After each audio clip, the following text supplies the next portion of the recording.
Shalom, Shalom. berjumpa kembali bersama kami The Same Mystic. Kami adalah para awam yang senang mempelajari kitab melalui pelajaran Sekolah Sahabat. Dan di dalam minggu ini, di pelajaran baru kita, Triwulan 3, kita akan mempelajari dalam kitab 1 dan 2 Korintus. Bagaimana kita akan mendengar kisah-kisah perjalanan Rasul Paulus dalam memberitakan Injil kepada banyak orang. Dan di pelajaran pertama ini, kita akan mempelajari pelayanan Paulus di Korintus. Dan panelis Saudara Elvin sudah ada di sini dan kita akan memperbincangkannya bersama-sama. Sebelumnya kita akan berdoa, mari kita berdoa. Bapa kami yang berada dalam surga, kami ucap syukur dan berterima kasih padamu, karena kami dapat berkembali untuk membincangkan firman. Kiranya apa yang kami bicarakan boleh berkenan di hadapan-Mu dan boleh menjadi berkat bagi banyak orang dan menambah pengetahuan kami tentang diri-Mu, ya Tuhan.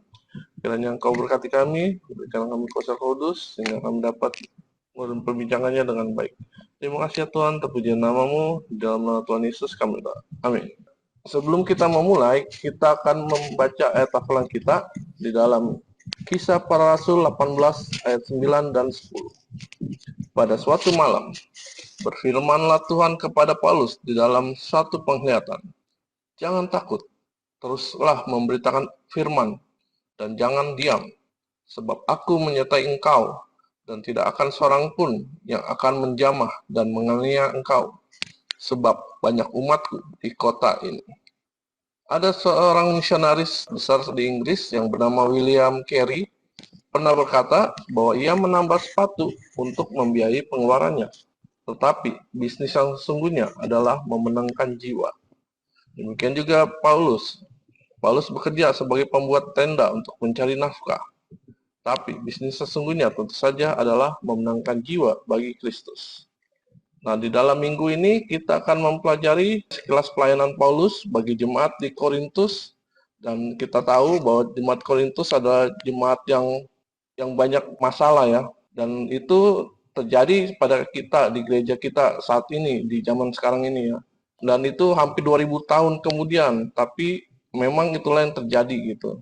Nah, siapapun yang telah lama menjadi Kristen atau pernah terlibat dalam pekerjaan gereja dapat mengajukan pertanyaan, pernahkah Anda menemukan kelompok Kristen yang tidak memiliki masalah sama sekali? Tentu saja jawabannya tidak ada. Dan kita akan melanjutkan pelajaran kita ke hari Minggu dengan judul Paulus, Rasul Yesus yang dipanggil Allah. Dan kita dengar penjelasannya dari Pak Tobin. Baik, pemirsa The Same Ministry, Jemaat Korintus memang satu jemaat yang menonjol sekali di dalam pelayanan Paulus, dan tadi seperti yang sudah disampaikan bahwa memang ada banyak sekali masalah di jemaat Korintus saat itu ya, dan seperti kita tahu Korintus itu ada di Yunani ya, dari dua kota besar yang di Yunani saat itu, yaitu selain Athena maka kota yang lain juga adalah Korintus. Nah, sekarang dalam satu minggu ini kita melihat bagaimana Paulus sebagai rasul yang dipanggil Allah ya, diutus untuk melayani ke tempat-tempat di mana Tuhan akan utus, terutama di jemaat di Korintus. Pada waktu dia menulis surat di Korintus secara khusus, kita lihat, kalau kita lihat di 1 Korintus 1 ayat 1, dia secara gamblang mengatakan bahwa ya dia dipanggil menjadi rasul Kristus Yesus ya. Jadi dia disebut menjadi rasul Kristus Yesus, dan dia dipanggil itu oleh siapa? Oleh kehendak Allah ya, oleh kehendak Allah. Jadi pemirsa The Save Ministry, memang dalam pelayanan Paulus dia menekankan sekali bahwa dia ini memang melakukan panggilan yang dari Allah. Ya, mirip seperti Yeremia bahwa dikatakan dia itu sudah dipilih Allah sejak dari apa? Dari kandungan ibunya. Kenapa seperti itu? Kalau kita kembali membaca riwayat Paulus menjadi rasul, memang dia dipilih oleh Allah ketika dia secara yang tadinya dia bernama Saulus menjadi Paulus, yang tadinya penganiaya menjadi justru dia dianiaya. Dan dalam pelayanan dia sebagai rasul yang dipanggil Allah, yang disebut rasul dia atau rasul Kristus, adalah apa? Pusat dari kerasulan dia adalah apa? Yesus. Bukan hanya itu saja, tetapi pusat kehidupan Paulus. Nah, dan kalau kita lihat dalam kitab Korintus ada berulang kali, bahkan sampai 9 kali dalam 9 ayat, dia selalu mengatakan bahwa di dalam pembukaan dan ucapan syukurnya dia selalu berpusatkan kepada Kristus. Nah, intinya adalah ya dia ingin sekali membagikan Yesus, kehidupannya masih masih belum mengenal Yesus. Nah, sekarang pertanyaan bagi kita, apakah kita merasa kita punya panggilan? Memang panggilan dari Allah atau panggilan dari manusia? Ya, ada panggilan dari manusia artinya apakah karena kita yang ingin merasa punya andil ya. Kalau memang itu panggilan dari Allah, ya Tuhan melihat bagaimana bersihnya hati dan pikiran mengenai kehidupan Yesus. Itulah pelajaran yang bisa kita ambil dari kehidupan awal Paulus, bagaimana dia ketika dia menyebut sebagai apa? Sebagai Rasul Kristus. Demikian pemirsa The Shape Ministry. Terima kasih Pak Tobing untuk pelajarannya. Dan kita akan ke topik selanjutnya di hari Senin dengan judul Dari Athena ke Korintus. Dan kita akan mendengar penjelasan tentang hal ini dari Pak Tobing. Silakan. Ya, pemirsa Desa Ministry, memang kalau kita baca dari tinggalkan Athena, dia lalu pergi kemana? Ke Korintus. Ya, jadi kenapa Korintus? Karena ya memang Korintus ini menjadi salah satu kota yang paling berpengaruh saat itu.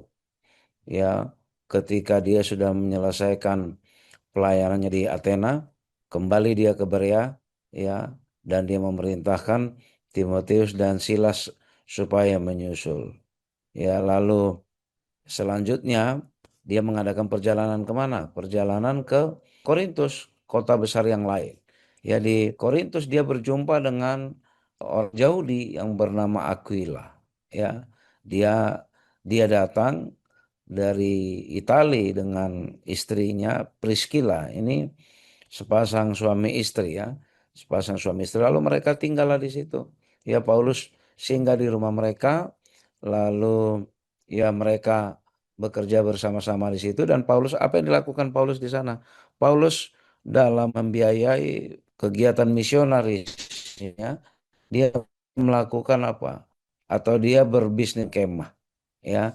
Lalu ketika hari Sabat, setiap hari Sabat dia pergi ke rumah ibadat dan dia berusaha meyakinkan apa? Orang, karena ketika dia masuk ke rumah-rumah ibadatnya orang Yahudi, agama Judaism. Sementara Paulus saat itu yang diajarkan adalah sudah mengenai kekristenan. Ya, jadi tidak gampang memang ya yang dilakukan oleh Paulus saat itu. Jadi kalau dia memang akhirnya mendapatkan perlakuan di mana orang-orang memusuhi dan menghujat dia, ya memang itu sudah risiko yang tidak bisa dia pungkiri lagi ya. Bahkan di ayat 6 dikatakan, tetapi ketika orang-orang itu memusuhi dia dan menghujat ia, mengebaskan debu dari pakaiannya dan berkata kepada mereka, biarlah darahmu tertumpah ke atas kepalamu sendiri, aku bersih, tidak bangsa lain. Kenapa? Ya dia sangat sayang sekali dengan orang-orang Yahudi yang ada di Korintus ya. Karena apa? Dia tahu, karena Paulus kan sebelumnya adalah pembelajar Yahudi yang luar biasa. Setelah dia mendapatkan pencerahan ajaran yang benar bahwa semuanya itu adalah karena salib Kristus ya, maka dia ingin sekali hendak mengabarkan itu kepada orang-orang Yahudi juga ya, dan tentu bukan hanya orang Yahudi ya, orang Yunani lainnya juga. Lalu di ayat 7, maka keluarlah ia dari situ lalu datang ke rumah seorang bernama Titius Justus yang beribadah kepada Allah dan yang rumahnya berdampingan dengan rumah ibadat ya. Tetapi Krispus kepala rumah ibadat itu menjadi percaya kepada Tuhan bersama-sama dengan seisi rumahnya, dan banyak dari orang Korintus yang mendengarkan pemberitaan Paulus menjadi percaya dan memberi diri dibaptis. Lalu karena melihat seperti itu, Kemudian Tuhan apa? Tuhan kasih firman kepada dia. Jangan takut, dibilang kepada Paulus, teruslah beritakan firman dan jangan diam. Bagaimana perjalanan misi keduanya Paulus ya setelah dari Athena ke Korintus ini sangat luar biasa sekali. Nah, Paulus itu sudah punya agama lain dia, tapi dia berani dia masuk ke sinagog ya karena dia juga dulu adalah apa penggiat atau tokoh Yahudi ya yang luar biasa. Dan apa yang diajarkan, dia memberi kesaksian bahwa apa? Yesus adalah Mesias. Satu hikmah bagi kita adalah ya apakah kita memiliki kerinduan dan keberanian yang menyala-nyala seperti Paulus ya bahkan dia berani masuk ke rumah ibadatnya orang Yahudi padahal yang diajarkan adalah apa? Kekristenan. Demikian pemirsa The Safe Ministry. Terima kasih Pak Tobing untuk penjelasannya. Dan kita akan melanjutkan perjalanan kita ke topik selanjutnya di hari Selasa. Dan ini adalah sambungan dari hari Senin, yaitu kota Korintus. Dan kita tahu kota Korintus ini mempunyai banyak masalah. Dan kita dengar penjelasan lebih lanjut dari Pak Tobing. Selamat. Ya pemirsa The Safe Ministry, kalau tadi sudah disampaikan bahwa bagaimana strategisnya kota Korintus itu. Kota Korintus itu pusat penting dunia kuno pada saat itu. Dia dikenal dengan kota perdagangannya. Dan ada keistimewaan dia bahkan dibandingkan Yunani. Bahkan dia punya dua pelabuhan penting. Ya, dua pelabuhan penting. Nah, kita tahu bahwa ya kota di pinggir laut itu selalu memiliki keistimewaan dibanding kota lain kuno saja sudah memiliki dua pelabuhan penting untuk pertukaran apa barang dagangan dan perkembangan perdagangannya. Dan kalau kita pelajari sejarah-sejarah penyebaran agama paling cepat itu salah satunya adalah apa ya karena lokasi sangat menguntungkan. Maka dengan hipotesis seperti ini maka kalau dikomunikasikan kemana? Ke seluruh dunia. Ya tapi memang Paulus menghadapi banyak tantangan selain dia sendiri juga punya tantangan terhadap dirinya sendiri. Dia harus menafkahi dirinya karena dia pindah ke Korintus. Ya kan dia punya risiko bagaimana dia hidup nanti di sana. Nah, tapi dia apa? Dia punya hikmat, dia memproduksi dan menjual tenda sambil memberitakan Injil. Nah, di kota besar yang seperti ini yang punya pluralisme agama yang begitu luar biasa, kita tahu bahwa justru agama Kristen baru berkembang saat itu. Ya, agama-agama lain sudah ada pada saat itu, terutama juga penyembah dewa-dewi ya seperti Apollo ya dan lain-lain. Bahkan dewa-dewa penyembahan dewa Mesir pun sangat berpengaruh sampai ke Korintus. Nah, ini satu tantangan sendiri. Belum lagi di Korintus juga terkenal dengan kebejatan seksualnya. Kalau kita baca di 1 Korintus 5 ayat 9 sampai 11 dan lain-lain itu, ya di situ diterangkan bagaimana luar biasanya pertentangan yang dihadapi Paulus terutama terkait dengan perilaku orang Korintus yang boleh dikatakan bejat secara seksual. Ya, jadi memang persoalan amoralitas seksual sudah ada sejak dari dulu ialah yang terjadi di mana dan kedua itu sama isinya ya masalah penyembahan berhala dan amoralitas seksual yang dihadapi oleh Paulus. Tetapi itulah ya yang harus dihadapin Paulus bahkan di biografi dari sejarawan Yunani 1.000 pelacur bakti ya 1.000 pelacur bakti yang mengabdi di kuil Korintus. Jadi pelacur bakti itu artinya pelacur yang secara sukarela ya, bukan dibayar ya. Dan mereka beroperasinya di mana? Di kuil-kuil ya, atas petunjuk Tuhan ya, atas petunjuk Tuhan. Maka apa? Paulus tinggal di sana 1 tahun 6 bulan karena itu menjadi satu kota strategis yang bisa membawa besar dijangkau ya. Jadi inilah pengalaman Paulus di kota Korintus. Ya mungkin juga ini bisa menjadi pelajaran-pelajaran penting bagi kita bagaimana pentingnya menjangkau kota-kota besar ya sehingga diperlukan penginjilan-penginjilan di kota. Demikian Pak Simon dan pemirsa The Same Ministry. Terima kasih Pak Tobing untuk penjelasannya. Dan kita akan melanjutkan pelajaran topik kita ke hari Rabu dengan judul banyak umatku di kota ini. Dan kita tahu bahwa penginjilan Paulus itu sangat berat sekali dan dia merasa terhibur ketika Yesus menampakkan diri dan mengatakan bahwa aku akan menyertai engkau. Silakan Pak Tobing menjelaskan lebih lanjut tentang hal ini. Pikiran yang baik ya, kalau tadi kita sudah baca di 1 Korintus 8 ya, bahwa tiap hari Sabat dia masuk ke rumah-rumah ibadat, ke sinagog ya. Lalu di luar dugaan ternyata banyak yang menyambut dia ya, banyak yang menyambut dia. Dan satu statement yang sangat bagus di ayat 10 ya, sebab aku menyertai engkau dan tidak ada seorang pun yang akan menjamah dan menganiaya engkau. Kalimat terakhir ini, sebab banyak umatku di kota ini ya, sebab banyak umatku di kota ini. Pemirsa The Shape Ministry, ya ini satu frase ini menjadi penting karena apa? Karena pertama, kadangkala penilaian kita terhadap satu komunitas masyarakat bisa saja kita anggap wah ini ya sama seperti Nabi apa Elia ya, yang merasa sendiri pada saat itu. Ternyata Tuhan bilang ada banyak orang di sini. Ya ada 7.000 ternyata orang setia.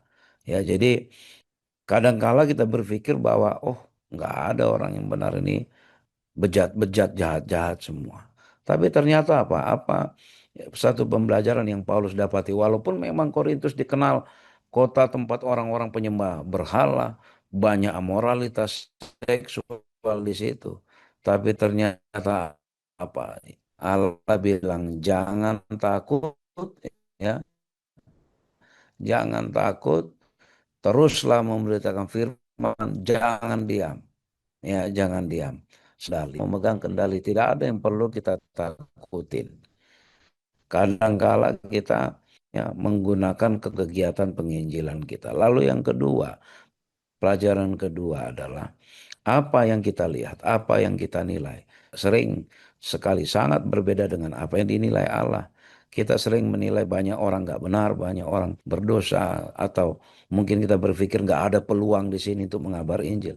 Tidak ada potensi atau tidak ada orang-orang yang akan dijangkau di sini. Tetapi apa? Ternyata Allah bilang banyak umatku di kota ini. Saya yakin ketika kita mendedikasikan diri untuk bersaksi, maka Tuhan juga akan bilang, ya jangan takut, banyak umatku di tempat kamu berada, banyak umatku di kota ini. Dan ini di keselamatan ke kota Korintus yang dikenal, ya banyak persoalan yang hanya bisnis saja di pikiran mereka.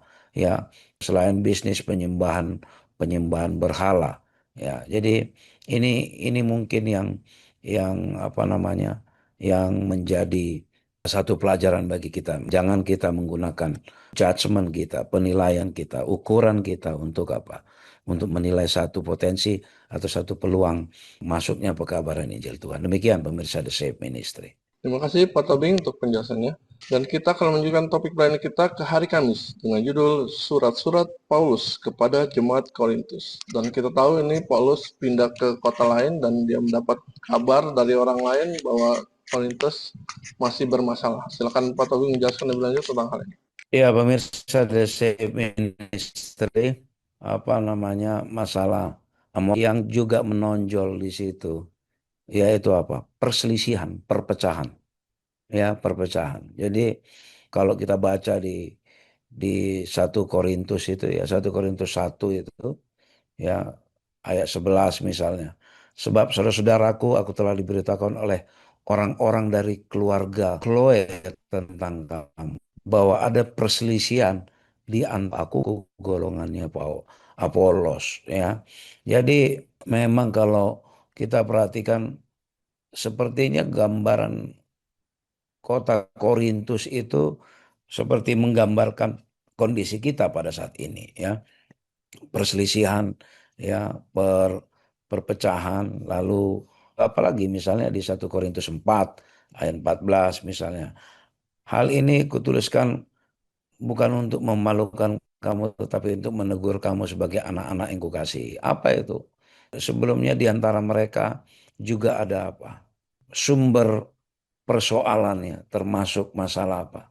masalah kesombongan satu sama lain, saling tuntut menuntut ya secara hukum, ada prostitusi lagi, dan bahkan kalau kita baca lagi di Korintus ada masalah-masalah perceraian, belum lagi bicara bagaimana karunia-karunia rohani ya, lalu ada lagi apa pemahaman mengenai kebangkitan ya. Jadi memang tidak heran karena memang Kristen baru bertumbuh pada saat itu.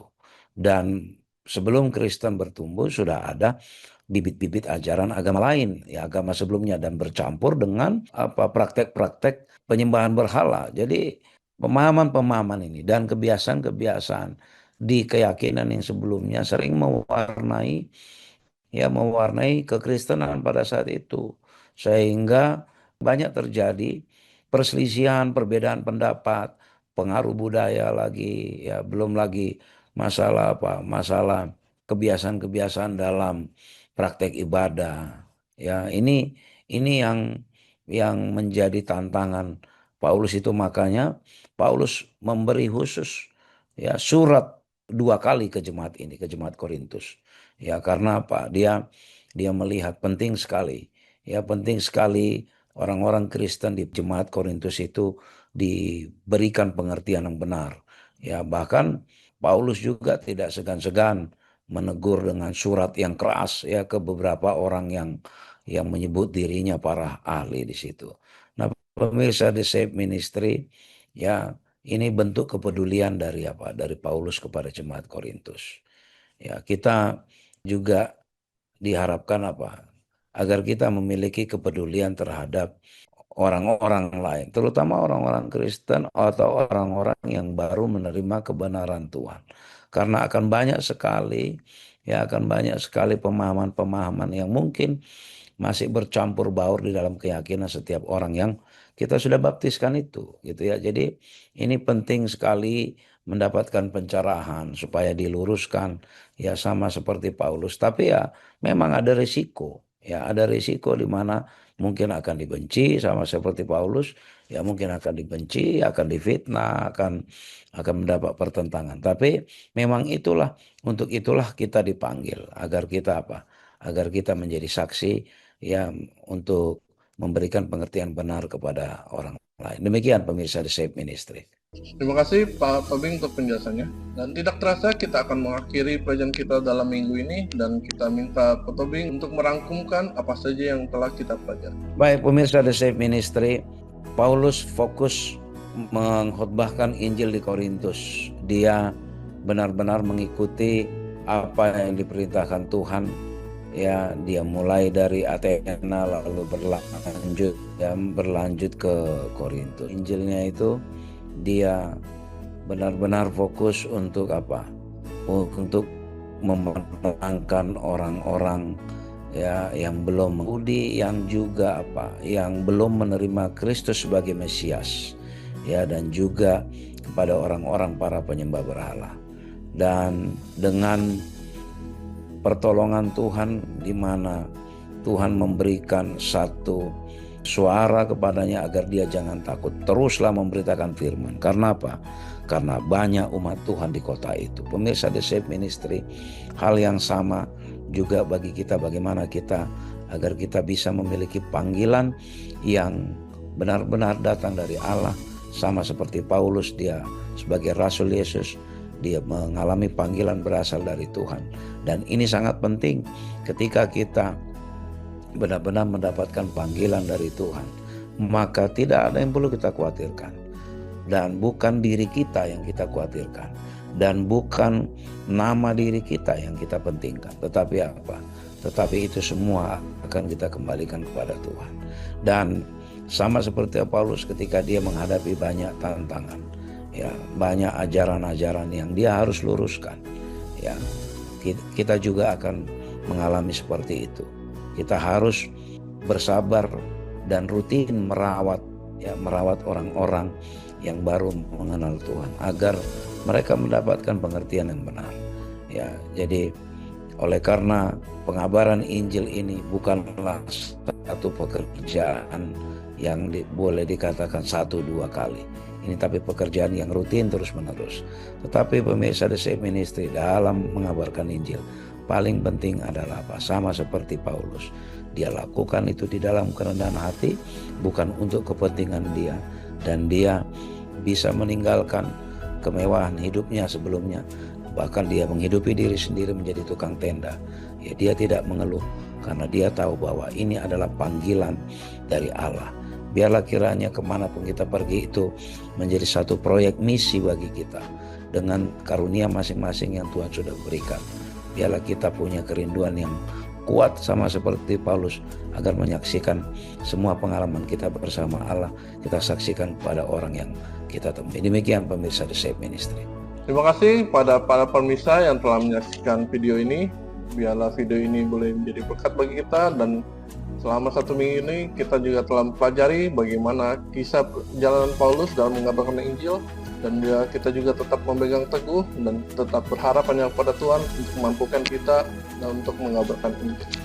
Dan kita akan menutup pelajaran ini dalam doa, dan kami minta pertolongan untuk berdoa.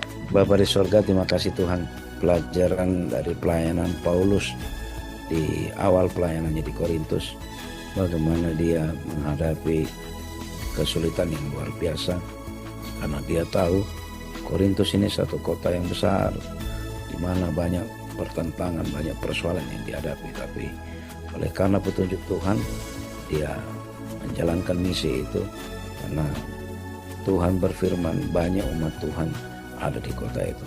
Kami percaya Tuhan kemanapun kami pergi, karena Tuhan tahu ada banyak umat Tuhan yang perlu dimenangkan di tempat di mana kami berada. Biarlah semangat misionaris Paulus menjadi semangat bagi kami Tuhan. Terima kasih Tuhan, mohon ampun kami dari pelanggaran dosa kami berbuat, dalam nama Yesus kami berdoa, amin. Amin. Terima kasih pada pemirsa yang telah menyaksikan video ini. Biarlah ini boleh menjadi berkat bagi kita. Dan jika Anda berkenan, Anda boleh mensuka video ini, berlangganan channel kami, mengkomen dan membagikannya agar orang lain boleh dapat terberkati. Dan kita akan bertemu di pelajaran selanjutnya di minggu depan. Shalom. Shalom.